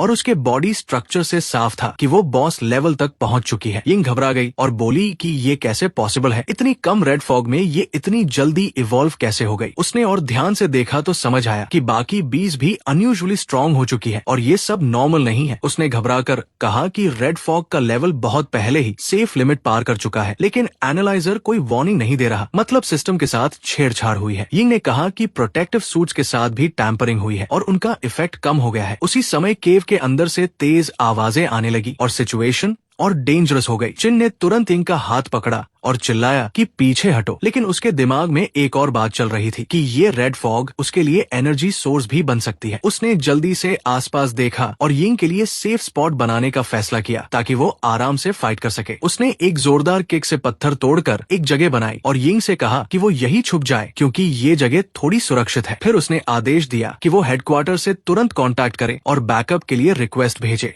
यिंग ने कॉन्फिडेंट होकर कहा कि वो डेटा भी अपडेट करेगी और सिचुएशन की पूरी जानकारी भेजेगी ताकि मदद जल्दी पहुंचे। चिन जाने लगा, तभी यिंग ने उसे आवाज दी और मजाक में बोली कि अगर वो वापस नहीं आया तो वो उसे मरने के बाद भी नहीं छोड़ेगी। चिन ने बिना हिचकिचाए कहा कि वो जरूर वापस आएगा और इस बार वो अपनी कसम नहीं तोड़ेगा जैसे पहले हुआ था। वो सीधे क्वीन के सामने जाकर खड़ा हो गया और जोर से चिल्लाया कि वो हार नहीं सकता। चारों तरफ बीस उसे घेर चुकी थी और सिचुएशन बेहद खतरनाक हो चुकी थी, लेकिन चिन ने अपने अंदर की पूरी एनर्जी इकट्ठा करनी शुरू कर दी। उसने सोचा कि उसके पास बस एक ही मौका है क्योंकि उसके पास बची हुई रेड एनर्जी सिर्फ एक पावरफुल अटैक के लिए काफी है। उसने ध्यान लगाकर एनर्जी को कॉन्डेंस किया और फिर अपने स्ट्रॉन्गेस्ट मूव को एक्टिवेट किया। अगले ही पल एक भयानक रेड एनर्जी ब्लास्ट निकली जिसने पूरे एरिया को लाल रोशनी से भर दिया। अटैक सीधा क्वीन पर लगा और एक पल के लिए लगा कि शायद वो खत्म हो गई है, लेकिन स्मोक हटते ही चिन को कुछ अजीब महसूस हुआ। उसके पैरों के नीचे से रेड फॉग उठने लगी और उसने सामने देखा तो काउंटलेस बीस की आंखें उसे घूर रही थी। उसका चेहरा तुरंत का भीर हो गया क्योंकि उसे समझ आ गया कि असली खतरा अभी खत्म नहीं हुआ है। सीन कुछ मिनट पीछे जाता है जहां यिंग एनालाइजर को चेक कर रही थी और उसे पता चला कि सिस्टम के साथ छेड़छाड़ हुई है। अलार्म बजने लगा और वार्निंग आई कि red fog level dangerously high हो चुका है और लिमिट से कई गुना ज्यादा है। यिंग घबरा गई और बोली कि ये लेवल नॉर्मल नहीं है, ये डबल से भी ज्यादा हो चुका है और सिचुएशन कंट्रोल से बाहर जा रही है। उसी समय एक तेज हवा का झोंका आया और उसने खुद को बचाने के लिए तुरंत कवर लिया।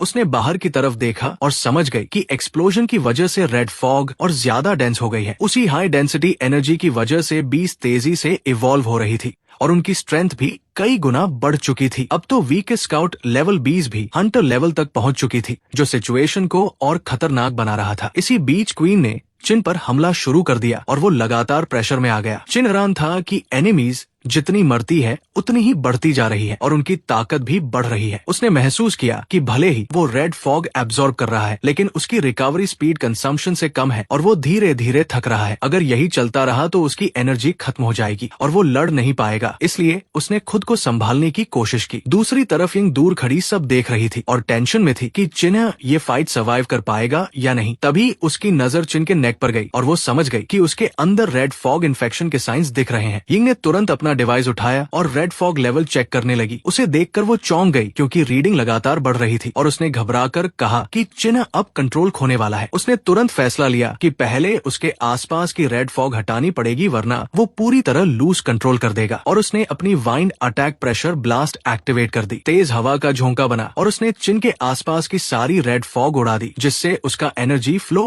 अचानक टूट गया। यिंग ने अंगूठा दिखाकर कंफर्म किया कि यही सही टाइमिंग है और फिर बिना देर किए जोर से बोली अब एक्सप्लोड। अगले ही पल एक बड़ा ब्लास्ट हुआ और चिन बीच में खड़ा पूरी तरह कंफ्यूज हो गया। उसे समझ ही नहीं आया कि अभी क्या हुआ। उसने अंदर ही अंदर गाली दी और उसका चेहरा उतर गया क्योंकि उसकी एनर्जी अचानक इंटरप्ट हो गई थी। उसने गुस्से में सोचा कि किसने रेड फॉग हटा दी। उसकी पूरी पावर फ्लो रुक गई और वो अब कमजोर पड़ गया है। इसी बीच आयरन स्टिंग बीस की आंखें लाल हो गई और वो और भी ज्यादा अग्रेसिव होकर उस पर हमला करने लगी। चारों तरफ से तेज स्पाइक्स उसकी तरफ आए और चिन ने तुरंत अपने हाथों से खुद को बचाया और डैमेज मिनिमाइज करने की कोशिश की। उसने महसूस किया कि इन स्पाइक्स का पॉइजन पैरालिसिस इफेक्ट दे सकता है जो सिचुएशन को और खराब बना देगा, लेकिन तभी पीछे से भी अटैक आया और चिन का चेहरा तुरंत सीरियस हो गया क्योंकि अब बचना मुश्किल लग रहा था। उसी क्रिटिकल मोमेंट में डंग ची तेज स्पीड से आया और उसने अपने शरीर से वो अटैक ब्लॉक कर लिया। चिन ये देखकर शॉक हो गया और बोला, डेप्यूटी डंगची। डंगची दर्द में दांत भींचते हुए बोला कि लड़ाई अभी खत्म नहीं हुई है। अब दोनों चारों तरफ से 20 से घिर चुके थे और सिचुएशन पूरी तरह सराउंडेड हो चुकी थी। तभी अचानक हवा में मैजिक बुलेट्स की आवाज गूंजी और नए अटैकर्स बैटलफील्ड में आ गए। वो थी सॉन्ग, जो अपनी टीम के साथ बैकअप लेकर पहुंची थी और उसने आते ही सिचुएशन संभाली। चिन ने हैरानी से पूछा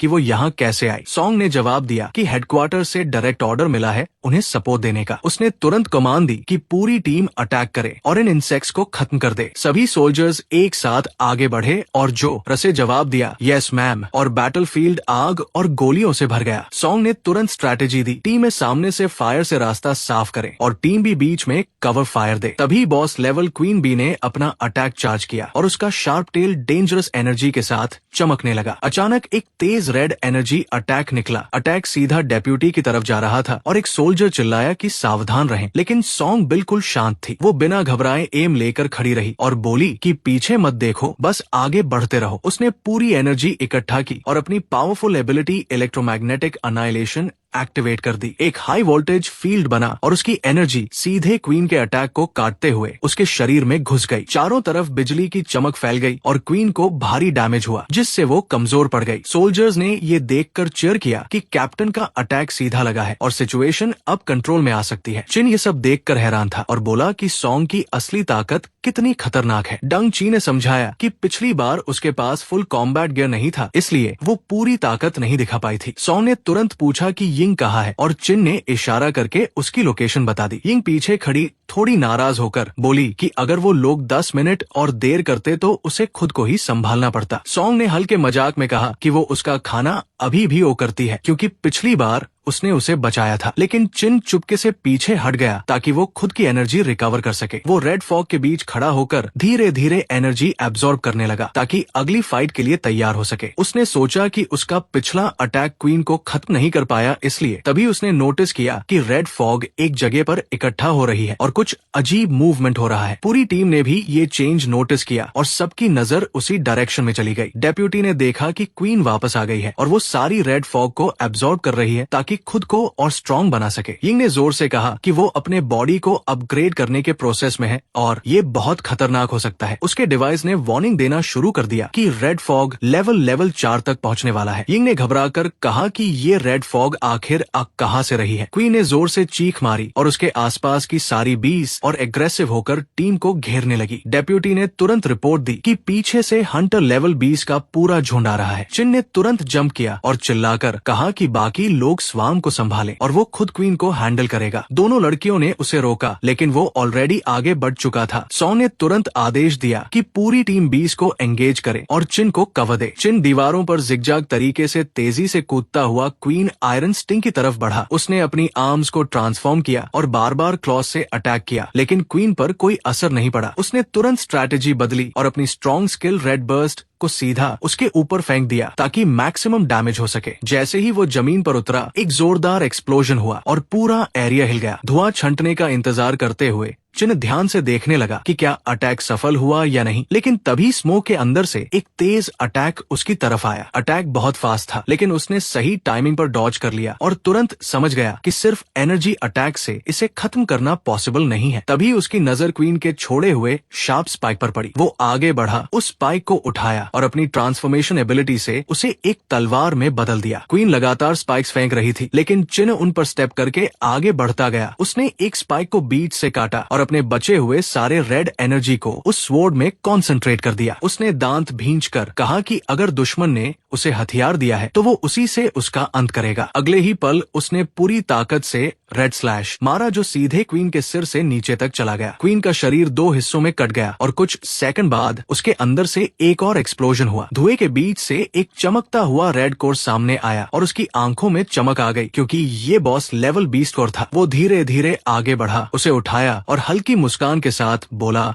कि आखिर ये मिल ही गया। उसने तुरंत उसे एब्जॉर्ब करना शुरू किया, लेकिन एनर्जी इतनी ज्यादा थी कि उसका शरीर उसे संभाल नहीं पा रहा था। कुछ ही सेकंड में उसके अंदर की एनर्जी पूरी तरह भर गई और उसका शरीर ओवरलोड होने लगा और वो चीख उठा कि अब और नहीं सह सकता। उसी समय दूसरी तरफ सोल्जर्स बाकी 20 को खत्म कर रहे थे और बैटलफील्ड धीरे धीरे साफ हो रहा था। डेप्यूटी ने रिपोर्ट दी कि स्वाम खत्म हो चुका है, लेकिन यिंग को लगा कि एनिमीज अचानक कमजोर क्यों हो गए। वो मुड़ी और देखा कि चिन जमीन पर बेहोश पड़ा है। उसने जोर से उसका नाम पुकारा। भाइयों, आज की वीडियो में बस इतना ही। मिलते हैं नेक्स्ट पार्ट में। तब तक के लिए जो भाई चैनल पर नए हैं, चैनल को सब्सक्राइब करें और बेल आइकॉन ऑन कर ले ताकि अगली वीडियो आप सभी को सबसे पहले मिले।